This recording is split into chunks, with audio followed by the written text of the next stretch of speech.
हाँ, तो नमस्कार दोस्तों, आज फिर से आप लोग का स्वागत है इस वीडियो में। आज की इस वीडियो में हम लोग जानेंगे बूस्टर पंप का जो कंट्रोल पैनल का डिज़ाइनिंग है, उसके बारे में और इसी के साथ-साथ हम कि बूस्टर पंप क्या होता है और ये किस तरीक़ा से ये काम करता है।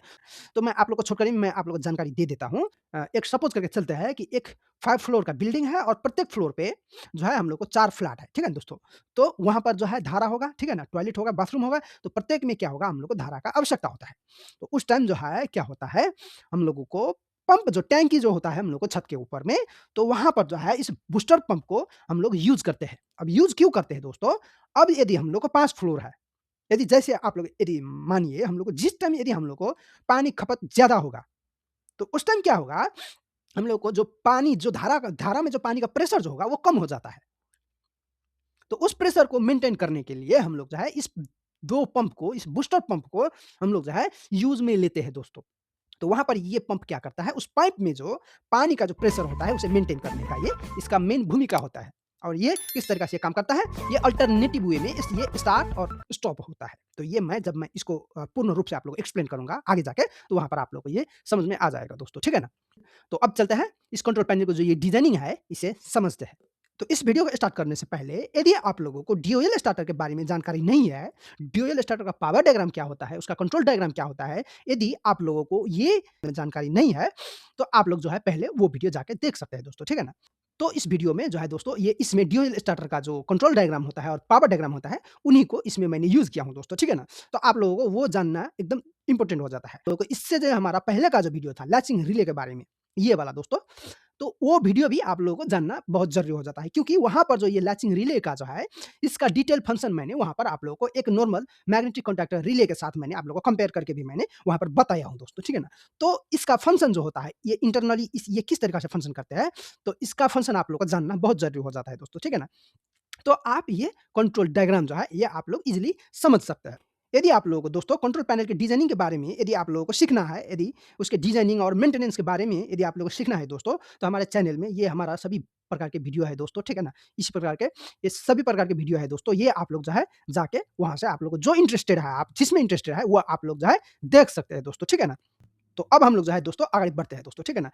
तो मैंने यहाँ पर दोस्तों 2 डीओएल स्टार्टर का पंप लिया हूँ मैंने, पंप 1 और पंप 2। तो ये जो होगा, ये डीओएल स्टार्टर में कनेक्टेड होगा दोस्तों। ये इसका जो पावर डायग्राम होगा, ये डीओएल में होगा, ठीक है ना? ये दोनों का पावर डायग्राम जो होगा, वो डीओएल में होगा और इसका जो हम लोग मैनुअली चलाएँगे, वो इसका जो कंट्रोल डायग्राम जो होगा, वो पूर्ण रूप से इसका डीओएल स्टार्टर का ही हो जाएगा दोस्तों, ठीक है ना? तो इसी तरीक़ा से ये पंप 1 का हो जाएगा, तो पंप 1 के लिए मैनुअल में चलाने के लिए ये हो जाएगा इसका कंट्रोल डायग्राम और ये पंप 2 के लिए ये हो जाएगा, ठीक है ना? और इसी के साथ-साथ मैंने यहाँ पर क्या किया हूँ, इस पैनल को ये 3 फेज़ का इंडिकेशन भी मैंने यहाँ पर यूज़ में लिया हूँ। यदि हम लोगों को 3 फेज़ में से कोई एक भी फेज़ यदि हम लोग को फ़ॉल्ट हो जाता है, तो ये इंडिकेटर जो होगा वो ग्लो नहीं करेगा, ठीक है ना? और इसी के साथ-साथ जो है मैंने यहाँ पर ये ओवरलोड रिले को 2 इंडिकेटर मैंने यहाँ पर रखा हूँ, ठीक है ना? तो अब हम चलते हैं इसके इंटरनल पार्ट्स में। तो ये मैंने यहाँ पर एक लैचिंग रिले मैंने यहाँ पर लिया। तो इसीलिए मैंने आप लोगों को बताया हूँ कि इससे जब पहले का जो वीडियो था लैचिंग रिले के बारे में, वो आप लोग को देखना बहुत ज़रूरी हो जाता है, ठीक है ना? और इसी के साथ-साथ मैंने यहाँ पर जो है प्रेशर स्विच मैंने एक लिया हूँ। तो बूस्टर पंप में क्या होता है दोस्तों, जो प्रेशर स्विच होता है दोस्तों, उसका एनसी यूज़ में हम लोग लेते हैं दोस्तों। तो ये प्रेशर स्विच क्या होता है और इसका सेटिंग किस तरीक़ा से किया जाता है फील्ड में, तो उसको आप लोग को समझने के लिए आप कोई भी वीडियो जो होगा, जो प्रेशर स्विच का जो प्रेशर सेट करते हैं फील्ड में, वो वाला वीडियो आप लोग देख सकते हैं, ठीक है ना? तो प्रेशर स्विच जो होता है, वो इस तरीक़ा से होता है दोस्तों, ठीक है ना? इस तरीक़ा से। तो इसका जो सेटिंग होता है, इसका रेंज होता है, वो हम लोग को जो है सेट करना पड़ता है, ठीक है ना? अपने रिक्वायरमेंट अनुसार से। और इस प्रेशर स्विच में जो होता है, हम लोग को 3 पॉइंट मिलता है। एक कॉमन मिलता है और एक एनसी मिलता है और एक एनओ मिलता है। तो इस प्रेशर स्विच का जो ये तीनों पॉइंट होता है, इसमें से हम लोग जो है कॉमन और एनसी को यूज़ में लेते हैं हमेशा, ठीक है ना?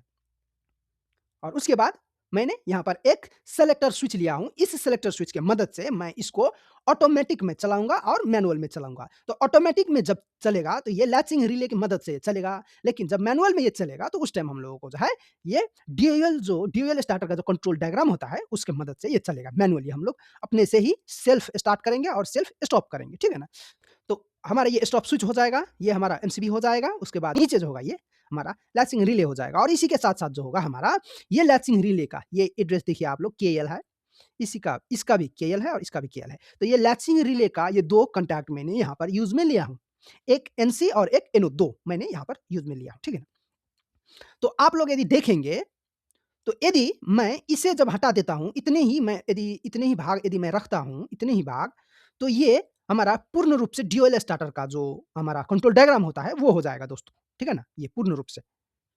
वैसे ही ये इतने भाग जो भी होगा, ये भी हमारा ड्यूअल स्टार्टर का जो कंट्रोल डायग्राम हो जाएगा, वो हो जाएगा, ठीक है ना? तो मैंने यहाँ पर ओवरलोड रिले का जो एनसी कॉन्टैक्ट है, मैंने यहाँ पर लिया हूँ, यहाँ पर, ठीक है ना? अब चलते हैं हम लोग इसे सिमुलेशन करके देखते हैं, ये किस तरीक़ा से फंक्शन करते हैं, ठीक है ना?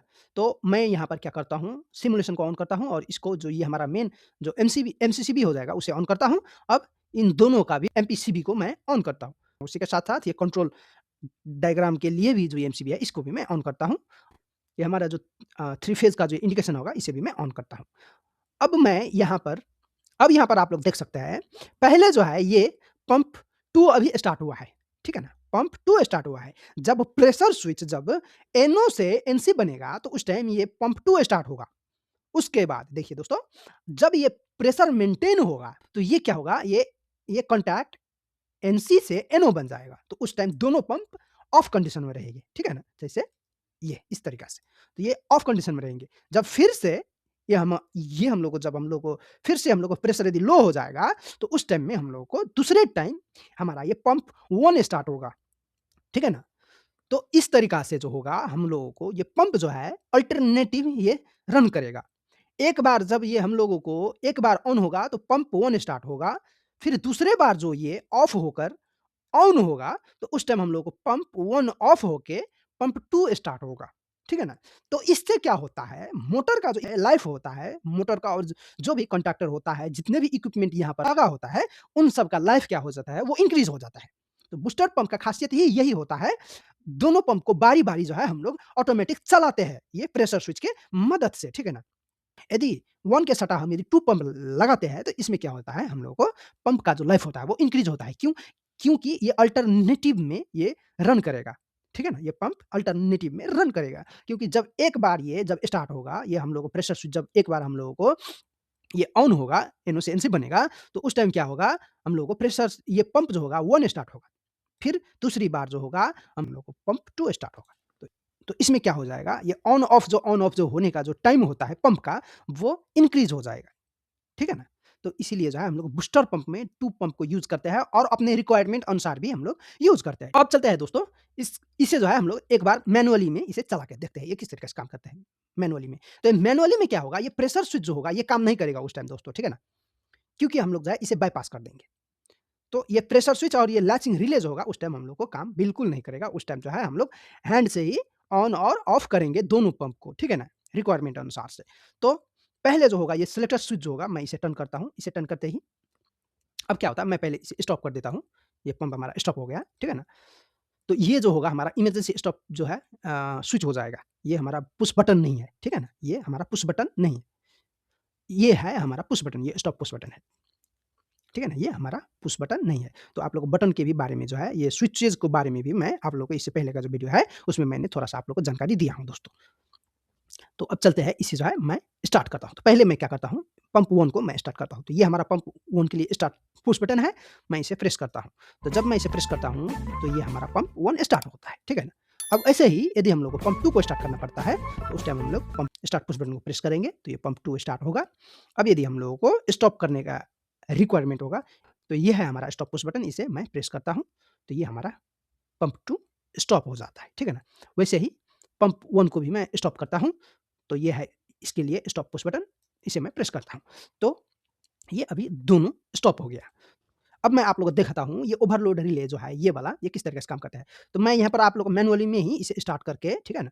इसे स्टार्ट करके मैं आप लोगों को दोनों को मैं यहाँ पर दिखाऊँगा। ये किस तरीके से ओवरलोड होता है, तो हमारा मशीन जो है वो हमारा पंप जो है वो किस तरीके से प्रोटेक्ट होता है। तो मैं सबसे पहले ओवरलोड रिले 1 को मैं एक्टिवेट करता हूँ। जब मैं इसे एक्टिवेट करता हूँ, तो ये देखिए, इस टाइम हमारा पंप 1 जो है वो स्टॉप हो गया, ऑफ हो गया पूर्ण रूप से, ठीक है ना? और ये जो इंडिकेटर है, ये हमारा ये अभी ग्लो कर रहा है, फ्लैश कर रहा है, ठीक है ना? तो ये कहाँ होगा, हम लोग को कंट्रोल पैनल के ऊपर में होगा, ठीक है ना? अब चलता है, हम लोग 2 को भी एक्टिवेट करते हैं। जब 2 एक्टिवेट होता है, तो इस तरीक़ा से दोनों जो है फ्लैश करने लगता है, तो इस टाइम जो है हम लोगों को दोनों पंप जो है अभी इसका जो ओवरलोड रिले जो है, वो अभी फ़ॉल्ट हो गया है। तो इस फ़ॉल्ट को यहाँ से हम लोग जो है क्लियर कर सकते हैं। इसे रीसेट करें। तो मैं आशा करता हूँ दोस्तों, ये वीडियो आप लोगों को समझ में आया होगा दोस्तों। तो इससे पहले का जो वीडियो जो है वो यदि आप लोग समझ चुके हैं, तो ये वीडियो भी आप लोगों को समझने में कोई कठिनाई नहीं हुआ होगा दोस्तों। तो आज के लिए मैं इतना करता हूँ दोस्तों। धन्यवाद दोस्तों।